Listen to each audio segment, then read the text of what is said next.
Page 126, I-15, Kursar Melo.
देव बरो दीस दिवन तुमकां सगल्यांक तुका देव कृपा दिव.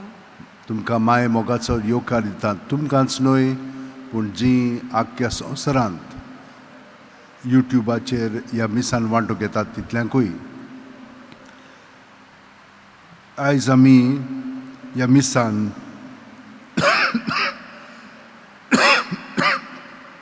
आर्गां आनी बरी सावद मागता जोस्फी आनी डेझी वाज हांचे पासत. बरी सावद भलायकी क्लेमो डायस. ओतम्या पासत जोकी आनी मारिया डिसूजा. ओतम्या पासत जेफ्री आग्नेलो ब्रगांझा आनी खाजगी इंतेसांव ब्रावलियो बोतेल्लो हेचे फर्स्ट डेथ एनिवर्सरी पासत. बापाचे, पुताचे आनी पवित्र आत्म्याचे नांवेन आमेन. आमच्या सुम्या जेजू क्रिस्ताची कृपा, देवाचो मोग आनी पवित्र आत्म्याचो एकवट तुमचे सगळे आसूं. तुमचे सगळे आसूं. म्हजेर आकांत आयला सर्वेस्परा, म्हजी दया कर. म्हाका पिडापीड दितोल्या म्हज्या दुस्मानाच्या हातांतलो म्हाका निवार. तुका उलो मातना सर्वेस्परा, म्हाका लोचेक घालूं नाका. ही कल्पना ह्या वेळार मनांत हाडून आमच्या पातकांची दूख धरया आनी देवाचें आनी एकामेकाचें बोगसणें मागया. सगळीं हात जोडया, दोळे धांपून हे मागणें काळजान थावन म्हणया. हांव पातकी सोर दितात देवाक आनी तुमकां भावा भयणीनो, म्हजो गुन्यांव विचारून सांगता. मनान चिंतून तोंडान विचारून वायट आदारून आनी बरें सोडून हांवें जायतीं पातकां केल्यान. हो म्हजो अपराध, हो म्हजो अपराध, हो म्हजो भोव व्हड अपराध. ह्या पासत घेवन सुद्दां सांकवार मारयेक सगळ्या देवदूतांक आनी भक्तांक आनी तुमकां भावा भयणीनो, म्हजे खातीर आमच्या सर्वेस्परा देवा लागीं विनोदी करात म्हूण प्रार्थना मागता. तकली बागून वा आशिर्वाद घेवया. सोर पदवेदार देव आमची काकलूत करूं आनी आमची पातकां बोगसून आमकां सासणाच्या जिविताक पावूं. आमेन. मागुया. सर्वेस्परा, तुजे पोरजेचे अपराध बोगोस आमचे उसोकतायक लागून पातकांच्या बांदपासांनी आमी सांपडल्या, तांतली आमकां कोणवाळेन सुटोय. आमच्या सुम्या तुज्या पुता जेजू क्रिस्ता वरवीं तो खरो देव तुजे सवय पवित्र आत्म्याच्या एकपणान जियेता आनी राजवट चलयता सासणाच्या सासणांक. आमेन. देवाचें उतर आतां आमी चित दिवन आयकुया.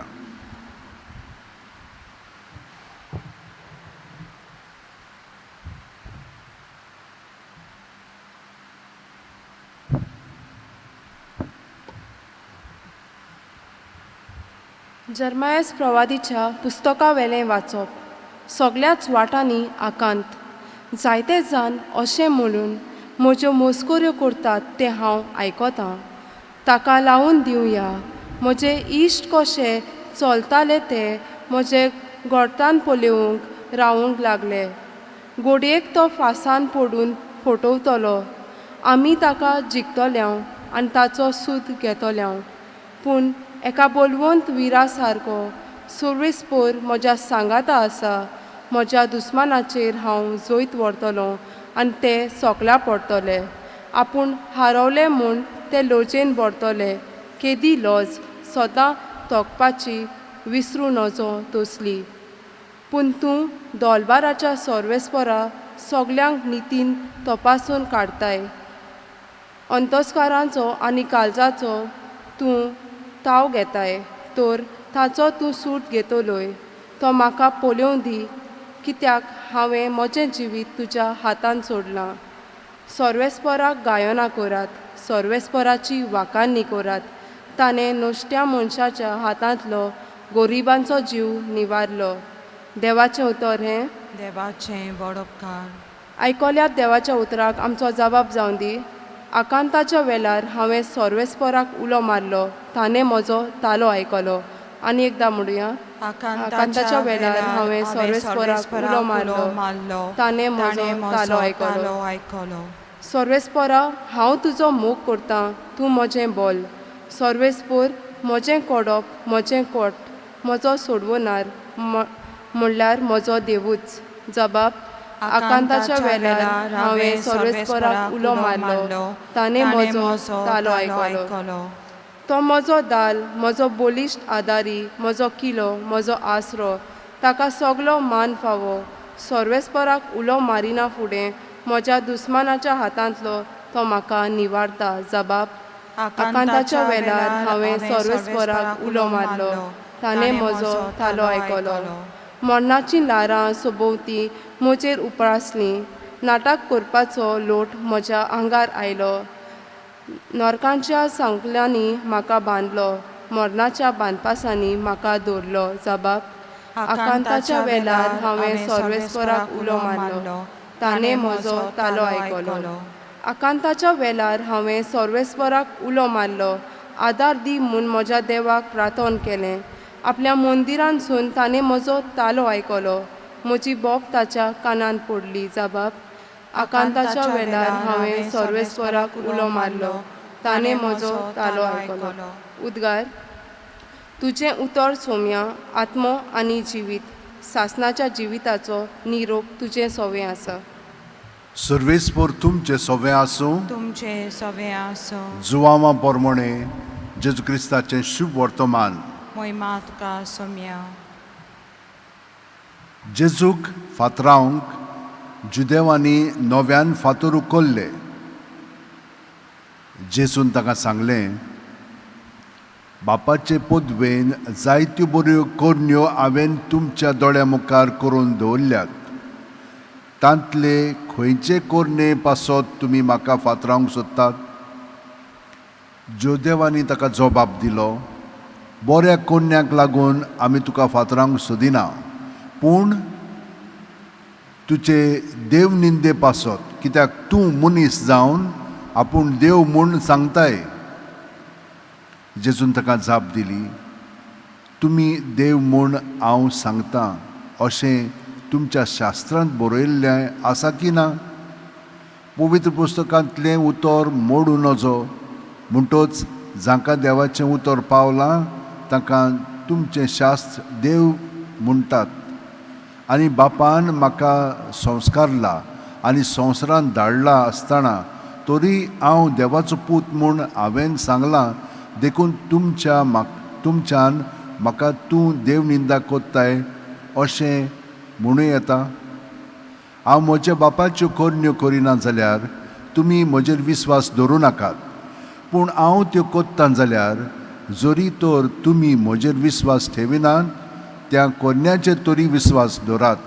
आनी जशें बाप म्हजें सवें आसा आनी हांव बापा सवें आसा म्हूण मानून घेयात, आनी हें तुमच्या मनांत अदीक अदीक रिगून दी. त्या वेळार ताका नव्यान धरूंक सोदताले, पूण तो तांच्या हातांतलो सुटून गेलो. जुवांव पयलीं जॉर्दाना पोलतोडी स्नान दितालो, थंय जेजू परत वचून रावलो. जायते जाणांनी ताचेर विस्वास ताचेशी येवन म्हणलें, ताचे विशीं म्हणलें, जुवान कसलीच खुणां करूंक ना, पूण ह्या मनशा विशीं ताणें सांगलां तितलें खरें जालें. आनी जायत्यांनी ताचेर विस्वास ठेवलो. जेजू क्रिस्ताचें शुभ वर्तमान हे. वाकानी तुका क्रिस्ता.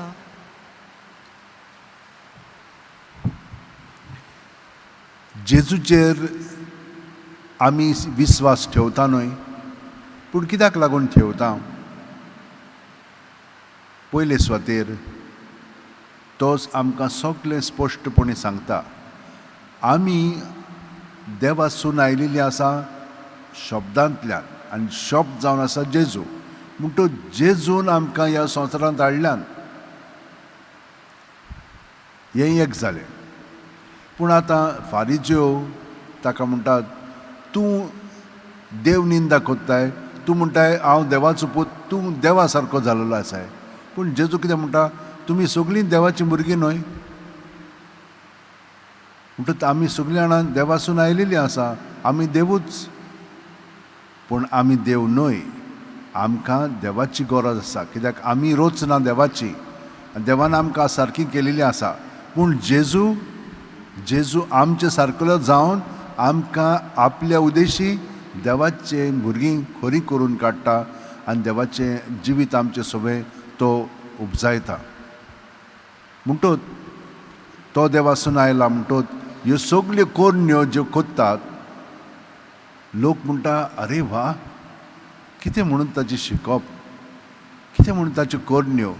कोणें ताच्या वस्त्रांक पर्यंत हात लायलो जाल्यार, सावळी पर्यंत ताची पडली जाल्यार बरी जातात. खरेंच वो एक प्रवादी, खरोच वो अभिषेक देवान मागलोलो. कोणाचे कडेन असली वस्तू घडोना. ताका लागून तो कितें म्हणटा न्हय, ह्यो वस्तू हांव म्हजे वस्तूंकी करिना. ह्यो वस्तू ज्यो हांव कोत्ता सगळ्यो त्यो बाप म्हजेशी कोत्ता. कित्याक हांव ताचें पळयतां, ताचें आयकतां, आनी तेंच हांव कोत्ता. म्हजे वस्तूंकी हांव कांय करना. हांव देवाक एकवटोन हें सगळें कोत्ता. ताका लागून ह्यो कोरण्यो ज्यो हांव कोत्ता त्यो म्हज्यो न्ही, त्यो बापाच्यो. ताका लागून त्या कोरण्याचेर तरी विस्वास दवरना, तूं म्हजेर विस्वास दवरना जाल्यार. कित्याक ह्यो कोरण्यो हांव करिना. पूण म्हजेर तर विस्वास दवरशात जाल्यार तुमी जाणा जायात की देव जो बाप आसा तो आनी हांव एक. भयणीनो आनी भावनो, आमचें जिवीत तेच भाशेनूच. आमचें जिवीत जेजू सोबें आसा. ताका पयलो वयलो स्थान दिवंक जाय. चडशीं जाणां आमी आमकां पयलो वयलो स्थान दिता. ताका लागून आमचें जिवीत तितलें पोरजोडना. आमी आकांत आयले की ना तातूंत चेपोन वेता. जेन्ना जेजू सोबें आमचें जिवीत जिवंक लागता, कसलेय संकश्ट आयले आमचेर जाल्यार आमी तांकां भिवचें ना. कित्याक ती आमकां अदीक आनी अदीक जेजू सारकी कोत्तली. कशीं? जें कितें आमचेर घडटा,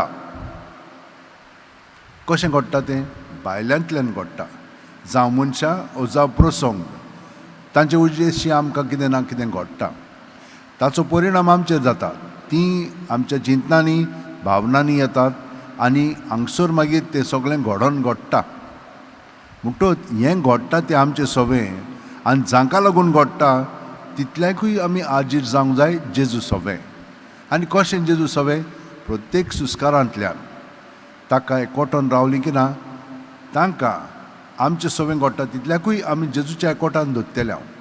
आनी हे परी त्या स्वर्गीच्या राजाच्या संदर्भान आमी ताच्या पवित्र आत्म्याच्या प्रेरणान कितें करूंक जाय, कितें करूंक नाका तें आमकां सगळें करूंक घडोवंक लागतलें. हे भाशेन आमचें जिवीत जावंक जाय. जालेलें आसा. थोडीं जाणां तुमी हें समजोन घेतलेलें आसा आनी त्या प्रमाणे जिवंक लागलेलीं आसात. तर हें अदीक खोलायेन आमचें जिवच्याक पयल्या वाचपान आमकां सांगलां, जेन्ना आमी देवाचे येवजणे प्रमाणे जियेता तेन्ना आमचेर खूब वायट कोसळटलें. भियेनाकात तेन्ना. कित्याक भियेशात जाल्यार आपल्या वस्तुकीन जियेता. भियेना जायत जाल्यार भिरांत आसली पूण देवाच्या ताब्यांत केलें की ना, ती भिरांत तो घेता आनी आमकां ताचे गोठायन गोठ करता. हे भाशेन खूब जाणांच्या सांता भक्तांच्या जिवितान घडलेलें आसा. आयज आमी लुथगर म्हणटा पळय, तो हॉलंडचो सांत उट्रेक्ट म्हणटा थंयचो ताचें जिवीत घडोवन आयलें. 9 वर्सांचो आसतना ताणें जमिनीच्या आपोस्तलाक बॉनिफसाक ताका एक अणभव घडलो आनी ते मेरेन सावन ताचें जिवीत सगळेंच बदललें. बॉनिफस इंग्लंडाक थान आयिल्लो आनी तो हांगसर वावुरतालो. ताणें तें पळयलें कशे भाशेन ताचें जिवीत आसलेलें पळय तें. म्हणटच ताणें आपलें जिवीत सगळेंच एका इस्कॉलांतल्यान म्हणून शिकोवणेन सारलें आनी थंयसर ताण मागीर ताणें म्हण तूं जेजूचो पाटलाव केलो. पाटलाव केल्या उपरांत ताणें म्हण हितून ताचें ऑर्डिनेशन जालें, पाद्री जालो तो. हिंच्या वर्सा 777 वर्सां म्हणटा त्या वर्सा ताचें पाद्रीपण जालें. आनी रोखडोच तो म्हण एक व्हडलें मोठ ताणें बांदलें. खुंयसर बांदलें? वेस्फालिया म्हणटा पळय थंयसर. आतां कितें जाल्लें? बॉनिफस आयिल्लो पळय थंयसर, डोकूम म्हणटा पळय थंयसर, ताणें एक व्हडलें झाड आसलेलें थंयसर तें कापून तें हें कातरून उडयल्लें. आनी हे सगळें म्हणटाले ह्या झाडांत सगळें ते तांचे देव आसात. पूण तें सगळें कातरल्या उपरांत ते सगळें मागीर म्हण हितूं क्रिस्तांव जाले. पूण आनी एकलो कोण थंयसर आसलेलो पळय, ताणें कितें सांगलें, ना तुमी आतां तांचें मानी नाकात, ह्या मिशनरांक भायर धांवडायात. भायर धांवडयले तेन्ना तो हांगसर आयलो, रोमांक आयलो आनी मॉन्ते कासिनो म्हणटा पळय, बेनिडिक्टीन थंयसर मॉनेस्ट्री आसलेल्यो मोठो आसलेली, थंयसर वचोन ताणें खूब अभ्यास केलो. मागीर परतून आयलो आनी ताणें हें सगळें बरेंपण लोकांक दाखयलें. तो इतलो मोवाळ गोड आसलेलो की ताचो स्वभाव देवाच्याच भाशेन आसलेलो. ताका लागून ताणें खूब बरेंपण त्या लोकांक केलें. मेल्या उपरांत ताची कूड तशी आसलेली आनी जंयसर तो वावुरतालो मुएन्स्टर म्हणटा पळय थंयसर एक बांय आसली जंयसर तो बाप्तिस्म दितालो. आतां 11 शेंकड्यांनी थंयसर मागीर ताणें एक व्हडले दबाजो केलो, कित्याक ताचे उद्देशी थंयसर हॉलंडाक खूब क्रिस्तांवपण वाडलेलें.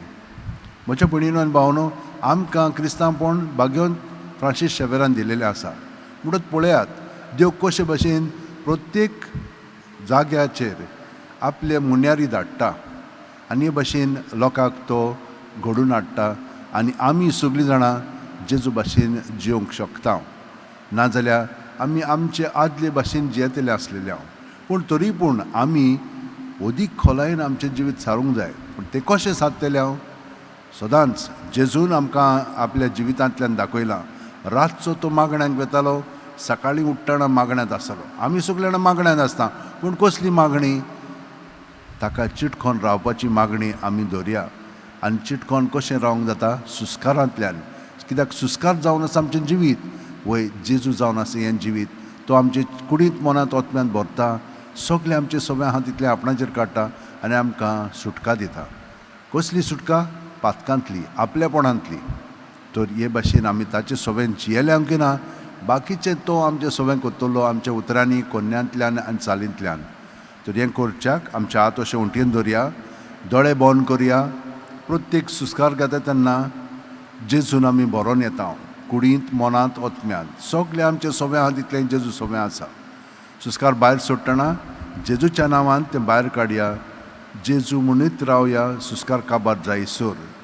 हे परी पिळून सगळें आमचे भितर आहा तितलें जेजूचेर आमी दवरतले हांव. आनी जेजूचेर दवरलें म्हणटच ताचेर तो आशिर्वाद घालता. बरें पळय तें अदीक बरें करून दिता, वायट काडटा आनी ताचें बरेंपण आमचें सगळें भरून काडटा. विस्वासान तर आमी हो अणभव घेत जाल्यार आमचें जिवीत आतां अदीक आनी अदीक देवाची येवजण प्रमाणे घडोवंक लागतलें. आनी घडल्या उपरांत दुसऱ्यांचेर आमचें सगळें भोंवतणी जियेतात तांचेरूय परिणाम जातलो. कित्याक आमी न्हय, पूण जेजूच आमचें सवें तांकां बरेंपण आनी ताचो मोग दाखयतलो. ह्या वेळार सगळ्यां पासून आमी मागया. चड करून जीं दुयेंसान आसात, जावं कोरोना व्हायरस वा दुसरीं दुयेंसां, कांकरू, तितल्यां पासून आमी मागया. सर्प उदेदारा आनी काकलुत्सरा देवा, तुज्या आख्खे रचनेचो तूं अप्रोमीत मोग करताय. संवसारभर कोरोना व्हायरस पिडे खाल कश्टतल्या पासत तुका आमी प्रार्थना उबारता ती कोणवाडायन आयकून घे. ही आवचीत सुरू जाल्ली पेस्त पिडा निरोधरणा खाल येवंक ही पिडेक लागून दोगदोगतेल्यांक बेगीनूच इलाज आनी तांच्या कुटुंबांक फावो ती बळ शक्ती मेळचे खातीर तुजो आदार मागूंक आमी तुजे सुरशी येता. हे पिडेचेर अभ्यास करतल्या विद्यार्थ्यांक एक गुणादीक वॅक्सिन बेगीनूच सोदून काडूंक आदार दी म्हूण तुजे लागीं आमी मागता. सायबा, हे वॅक्सिन आतां भायर सरलेलें आसा, पूण ताचो परिणाम आमचेर बरो जावच्याक तुजे कडेन आमी विनंती करता. आमच्या सरकारान भोव करून भलायकी अधिकाऱ्यांक परजेच्या बरेपणा खातीर फावो ती पावलां मारूंक तुजे जाणवायेन उजवाडाय. जेजू क्रिस्त आमच्या सुम्या वरवीं. आमेन. C21 कितें घालताय त्या उंड्यान पेज 37 C21.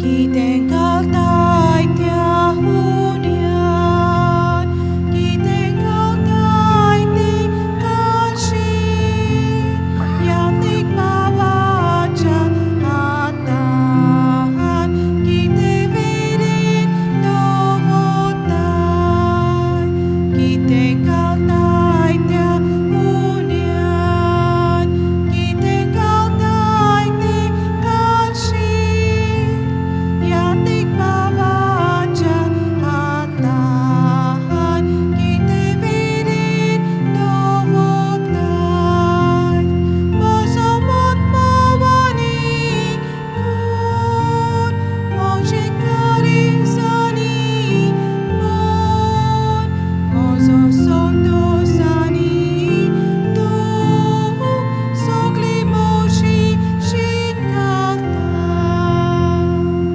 म्हज्या भयणीनो आनी भावांनो, म्हजें आनी तुमचें बलिदान आनी मागणी सोरपो दिता देवा बापाक मानता तसलीं जावं म्हूण मागात.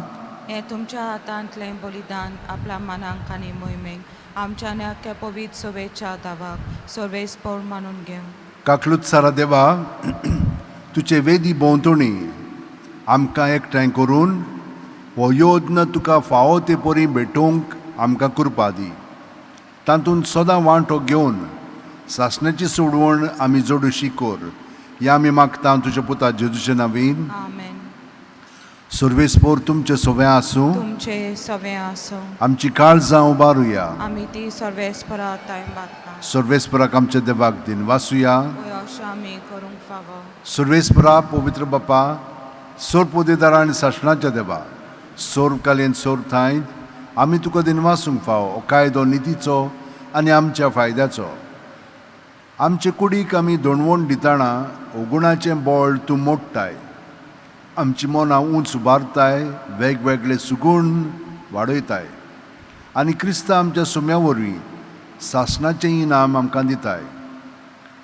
त्याच जेजू उदेशीन देवदूत आनी सर्गेचो सगलो दोलबार तुजी थोर मोहिमा वाकाणटात.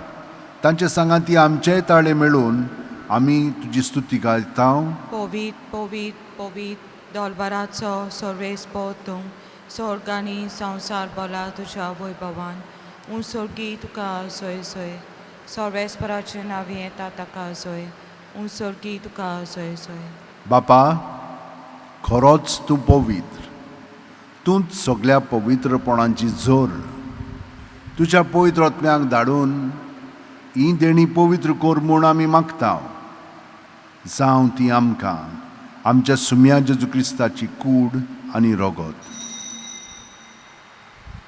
आपलेच खुशेन कोश्ट मरण सुसुकवेच्या आदीं जेजून उलो घेतलो.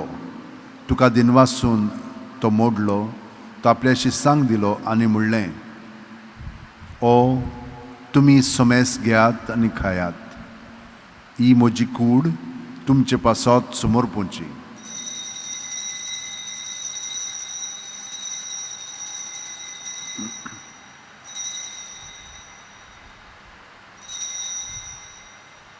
तेच परी जेवण जातोच जेजून काल्स घेतली. तुका नव्यान दिन वाचलो बापा. ती आपल्या शिस्सांक दिली आनी म्हणलें, तुमी सोमेस घेयात आनी आंतलें पियेयात. ही म्हज्या रोगताची काल्स, नवे आनी साशणीक कोरोराचें रगत, पातकांचें बोगसणें मेळच्याक तुमचे पासत आनी सुमेस्त मनशां पासत तें वारोवतलें हें म्हज्या उगडासाक करात.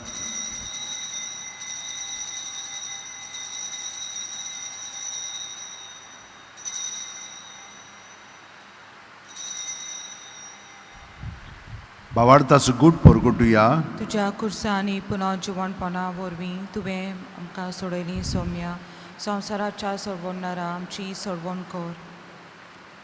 बापा, जेजूच्या मरणाचो आनी पुनर्जीवनपणाचो आमी भक्तीपणी उगडास कोत्ता आनी वो जिविताचो उंडो आनी सोडवणीची काल्स तुका समर्पिता.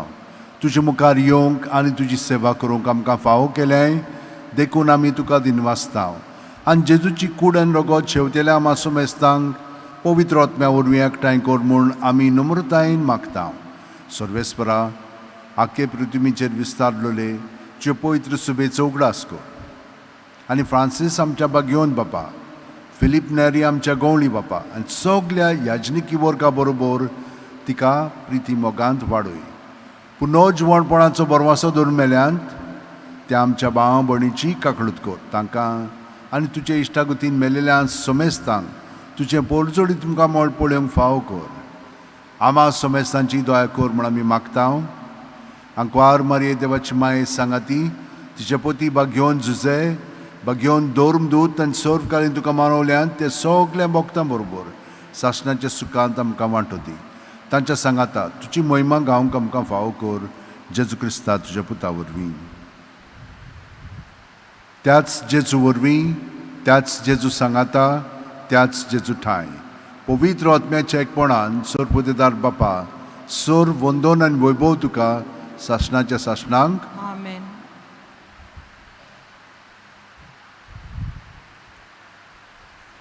जेजून शिकयलेलें मागणें आमी देकोर जाणव, पूण तें कितले पाटी आमी म्हणलां, पूण जितले पाटी आमी म्हणटा त्या उतरांक आमी पूर्णपणे जेजू सगळ्या हाजीर जावया आनी आमच्या मनांत सगळी आमची मागणी आसा ती काळजांत धरून आनी जाणें आमकां मागण्याची विनंती केल्ली आसा तांकांय आमच्या काळजांत धरून आतां आमी बरोबर जेजूच्या एकवटान म्हणया.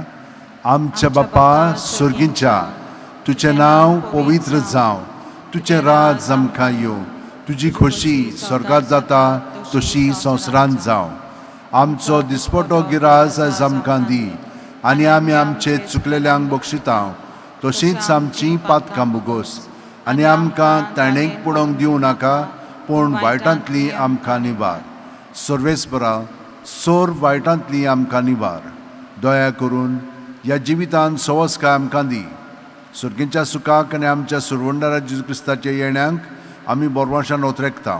तर आमकां तुजे उदार काकुतीन सोर पातकांतली सुटोय आनी सोर आकांतांतली वाटाय. कित्याक राजोटकी पदवी आनी मोहिमा तुजी सासणाच्या सासणा. सुम्यान जेजू क्रिस्ता, तुवें तुज्या दोर्मदुतांक पळयलें आनी आतां आमकां हांगसर आनी घरा हाजीर आशिल्ल्यांक तूं म्हणटाय तुमकां शांती दवरता, म्हजी शांती तुमकां दिता. आमच्या पातकांचेर न्हय पूण तुजे पवित्र सुबेच्या भावार्थाचेर दिश्ट घाल आनी तुजे खुशे प्रमाणे तिका शांती दी आनी तूंच तिका एकवटान सांबाळ, जो जियेताय आनी राजवट चलयताय सासणाच्या सासणांक. आमेन. जेजूची शांती सदां काल तुमचे सोबे आसूं. तुमचे सवे आसूं. जेजूच्या एकवटांत आमी एकामेकाक ताची शांती दिवया.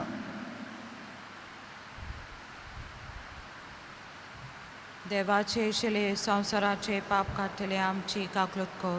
देवाचे शिले संवसाराचे पाप काडटले आमची काकलूत कर. देवाचे शिले संवसाराचे पाप काडटले आमकां शांती दी. ही देवाची शेळी संवसाराचे पाप काडटा ती. शेळयेच्या जेवणाक पयल्यान ती आमी सगलीं सुभागी. सोम्या, तुवें म्हजे भितर येवचें म्हाका फावना, पूण तुज्या एकाच उतरान म्हाका भलायकी मेळटली. क्रिस्ताची कूड आनी रगत आमकां सासणाच्या जिविताक सांबाळूं. आमेन. म्हज्या जेजू, भोव पवित्र संस्कारान तूं सदां हाजीर आसाय म्हूण हांव सत मानतां. सगळ्या वस्तू बरोस तुजो हांव मोग कोत्तां जेजू आनी तुका म्हज्या आत्म्यान शेवंक हांव आशेतां. ह्या वेळार तुजें भोव मोलीक मास रगत म्हज्यान शेवंक जायना देखून ओत्मीकपणान तरी म्हज्या काळजांत ये म्हूण हांव मागतां. म्हज्या काळजांतूच आसलेले परी हांव तुका वेंग मारतां आनी सगळोच म्हाका तुका एकवडटां. तुजे सुरसिलो खोडसुरूंक म्हाका केदींच दिवं नाका. आमेन.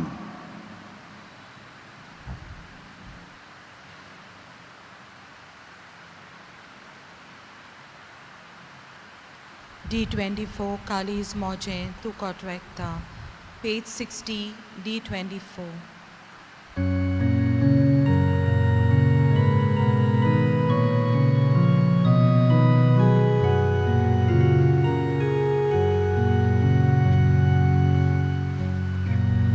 Kali's Moje tu Correcta. Yeshisu Kalzan Moja. Ashintuka Shivuk Rauta. Bago Yasha Tarka Moja. Ashintuka Shivuk Rauta. Bago Yasha Tarka Moja.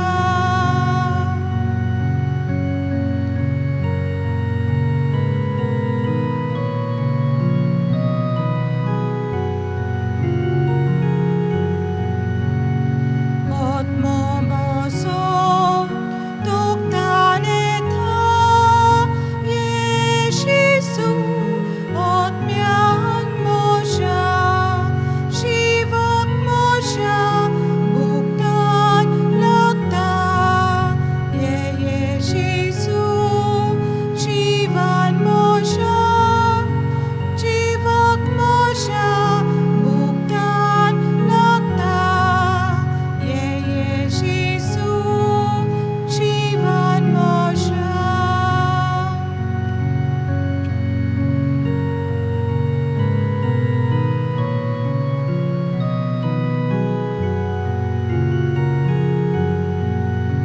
Sorgin Chevon ot mosota Yeshisu ot mian moja Sorgi umrut zakung rauta Ye Yeshisu ot mian moja Sorgi umrut zakung rauta Ye Yeshisu ot mian moja.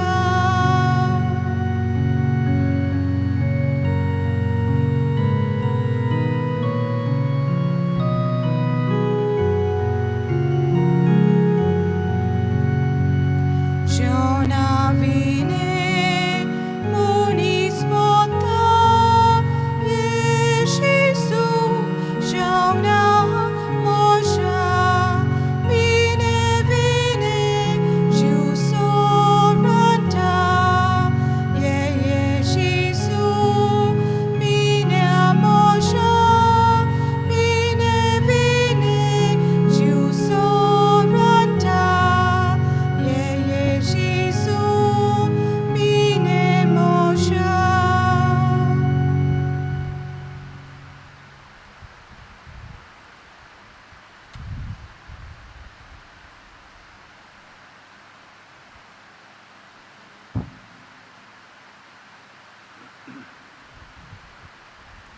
काळजांत आसलेल्या जेजूक आमी एकवटून हो वेळ सारतना हे मागणें जें बागयोन फ्रांसीस शेवेरान आनी सगळ्या सांता भक्तांनी म्हणलें तें म्हणून आमचें जिवीत सगळेंच ताका समोर पळोवया.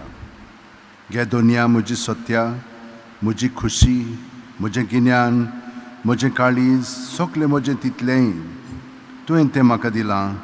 तुकाच तें हांव दितां कित्याक तें सगळें तुजें. तुजे खुशे पोरमणें तांचो वापर कर. म्हाका फकत तुजो मोग आनी तुजी कृपा दी. इतलेंच म्हाका पुरो. आमेन. मागुया.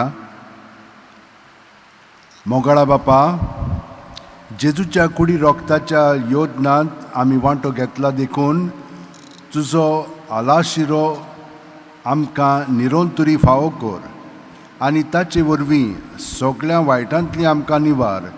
क्रिस्ता आमच्या सुम्या वरवीं Amen.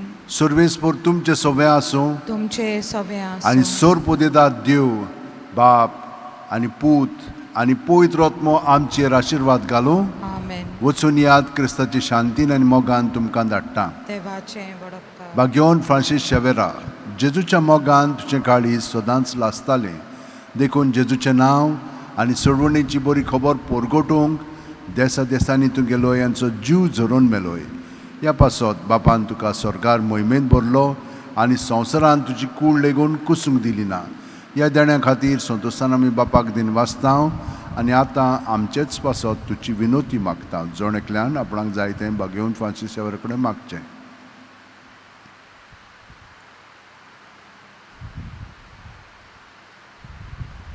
आमचे ओत्रेक बापाक मानतात तसले जाल्यार तुजे विनोतीन ते शांती पावय म्हूण मागता आनी सोगटा पासत तुजे बरोबर जेजू वरवीं पवित्र आत्म्या सवय बापाक वाखाणटा. आमेन. आमेन. U19, page 240.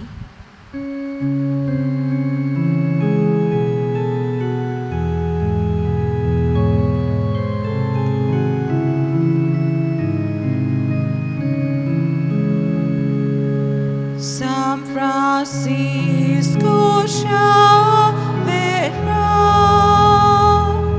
tuji kuru goya shara,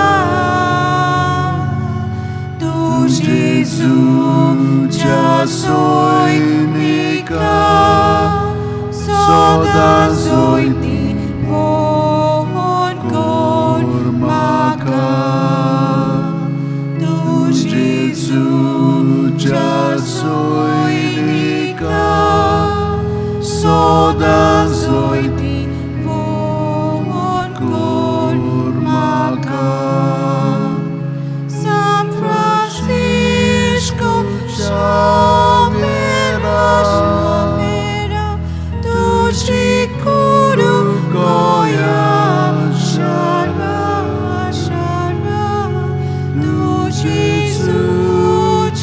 soy nica, soda soy divon kormaka. Tu Jesus ja soy nica, soda soy divon kormaka. दोन वस्तू तुमकां सांगूंक जाय. आतां खुर्साची वाड आसली आमचे भाशेन आनी तुमकां तर पासीस घेवंक जाय. मंडे, थर्सडे, गूड फ्रायडे आनी होली सॅटर्डे विजल मास तर तुमच्यान भायर घेवंक जाता ती.